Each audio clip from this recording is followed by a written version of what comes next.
साहेब जी कहे नहीं कि हमर मौगी अनपढ़ हिया, पढ़ल लिखल ना हिया।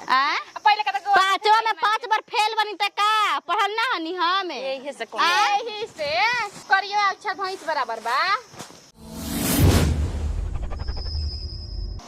जा तनी सड़ मनी अथी कर देवे, सपाटा बिछा देवे। मूंग तुरे आवत ऐसन सब मेहरानू खाली हमार सबे मूंग आधा चोरा के लेके चल जाता जा। एहन लोग के ये नहीं खे बुझाती कितना मेहनत ले खेती गिरहती होखेला। एहन लोग के तुरे में खाली अथी झाक पड़ता एहन लोग के। कह दैसन कि घाम लगता कि नहीं, कैसे कैसे तुरत नहीं जा। आधा तो चोरावे लीजिए हेतना हेतना आ तब जाके बंटवारा करे अहन जा। हम एहन लोग के जानत नहीं खी, हमरा खाली टाइम भी ना हम नहीं खी खेत में जात ना तो हम मई के चोरा चोरा के रखले रहते तो मई के हम निकाल दे। हम ऐसा घ के हम हनी मान लो कि हम गरीबे घर के हनी, हमू दूसरा के मुंह तुर ले बानी, ई कांडवा हमू कइले बानी। अरे का करबू हो, देहू में किच किच करले हमरा खीस बर बहुत हरामी हिया। ई मलकाई नहीं हरामी है, मजबूरी के ना महात्मा गांधी है तो का करबू, काम करहिंगे ना पेटवा गुने। ई ना सोचल कि गरीब दुखे में जतनी दे दे। हमहू कइले बानी काहे कि हमू गरीबे के घर के रहनी ह।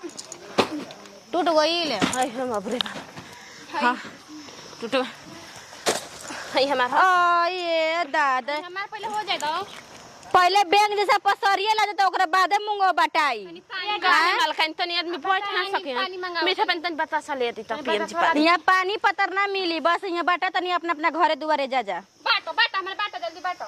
ए तो धाक से का बोला तड़ू हो, कहन तनी मुंगो छीन लेबे वैसे और क्या दे हम घाम लागल ये जान ली हजा अपन हो जाला। एही आदमी बोल देबला जब घाम में तन काम कइला सुना तन चिचड़ापन टाइप के हो जाला। कितना चोरैले बौजा। हां हे चोरा के खेत में रखले बजे ले देखबा। हां ना मजाक करती है। अगर झोरा कौन ह बेग बेग कहते काने ह झोरा है बोरा। अरे नहीं की चोरैले मजाक कइनी है जिसे वो कहनी हो से छिया तनी सगरा ऐसे बतिया चले का कोई हन कहत दे कह देनी। ई हमारे इतना लाइक आई है कि तू लेना जी हमारा तर कोड़ा में डाल देले भाई। अच्छा जी हां धरे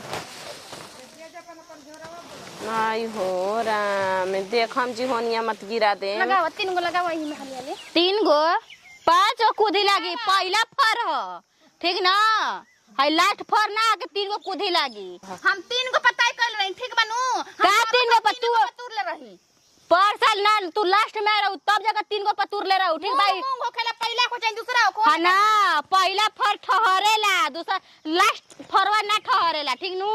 एकरा में 5 गो कूदी लागी। 18 के ना ओकर मतलब उ त खेतवा में रहबे करी कौन उड़ के थोड़ा। अरे बाप रे बाप रह जा हम पकावा जा मत। मालिक त बो के रख देले बावन।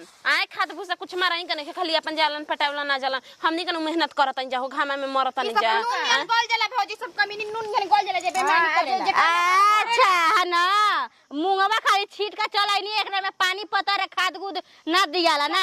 एक सुबह से टूट ये ठीके कहल जाला गरीबवन के एकदम केतना दे देबन धन तो पर भी ललाइले रहेली सन।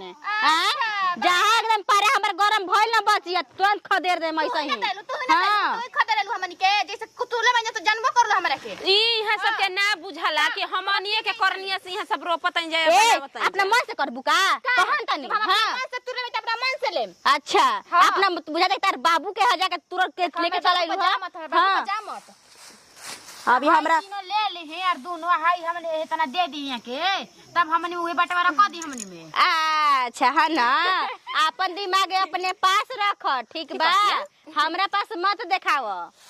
उतना पढ़ाइया हमू करके बैठल बानी। साहेब जी कहे नहीं कि हमर मौगी अनपढ़ हिया, पढ़ल लिखल ना हिया। पहले का तो पांचवा में 5 बार फेल बनी त का पढ़ल ना हनी हम यही से यही से करियो अच्छा भैंस बराबर बा। बड़ी तेज भी हो। देखिए ठीक नहीं के करते ठीक बना हम ना ले मैसे। ए चुपचाप रह फटा फटा मत बोला। भाई 5 काहे तू लगाव तड़ हो। चला उठा तो उठा ये से उठा। एक मिनट तू काहे भगाई काहे भगाई। चल उठा ये रास्ता हम मुंह छीट दे हम ऐसे तू छीट देबू ऐसे तू छीट देबू। हां काहे खाती दुनिया दौरी सब कर दे त 5 गो पा तो हम 3 गो पकाई दे हम। हां ठीक है बनिया अपन ठीक बनू। अच्छा यही से तो ससुर में बस ना होखेला कहन त तोहर मुंगे तोड़ देनी तनी बस निकालते।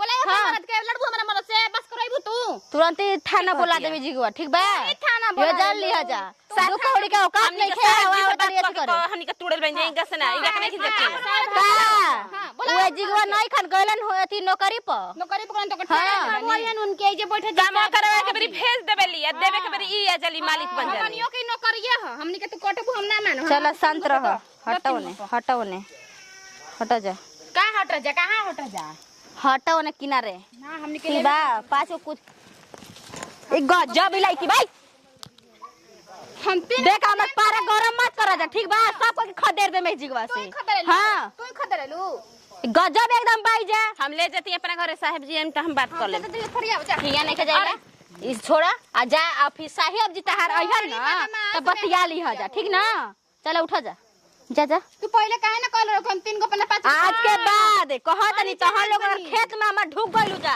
देखिए तहन टमाटर तुड़े बना और गोतनी के करम जी राउर ना तुड़म जी हमनी के टमाटर ना तुड़े जाई जा ओहे में पिलवा पर जा नहीं के हम दोसर कोई के बनिहार के बोला ले चल अरे अरे ई बस धर हमार मेहनत नहीं है हां कैसे ले जेबू ओ ये भगवान कैसे कर कैसन एकदम कैसे ले ताड़ू हैं हां देखा तनी तू कैसे रोका ताड़ू हम हुआ बेटिए हो गेल कासिन दीदी कासी हम अपन ले लेबे अपन ले चल बड़ा के चले हम बेईमानी ना करी बेईमानी ना करम तीन सन समझ ला के केस में थाना तुरंत कर देब हम इहो जान ली हो जा मजदूर के पुलिस सुनेला मालिक के ना सुनेला अच्छा है ना तार बाबू का रोप देले रहन कि मुंगवा गइलो टूट के चलैलू हां तहार बाबू के काहे के कर हटे काहे नहीं हमारा और बाबू तुरे गइल हमाने हां हमने के तुर गला हमनी रोपले बन जा ठीक बा तूरे में नहीं एकदम बिरवाई कइला भी देती होखेला ये जान ले त काहे नहीं को अपन औकात में खेत में हमरा के ला देले भाई जा देखिए औकात मत देखिए अभी जे तीन जनी बन जा सोच ले ही का सोच लेही का सोच ले साथ ये निकल पटक दो जे हमने अच्छा है ना तो सेठिया के बानी का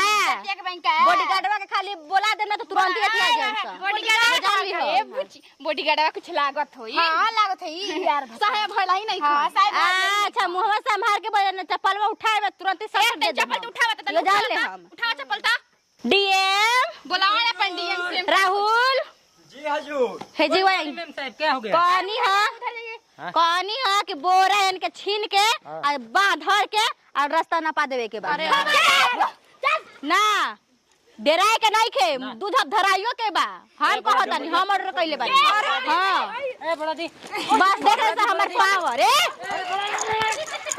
देख लीजिए हमर पावर के हम लोग हमें सेठिया में लगत रही जा तो हम लोग का समझ ले बाऊजा आइरुआ गरो के मेहरान हनी हमें आवे तो हम लोग का मुंह दे देता नहीं कि नहीं तार साहेब जी कैसन साहेब जी बावन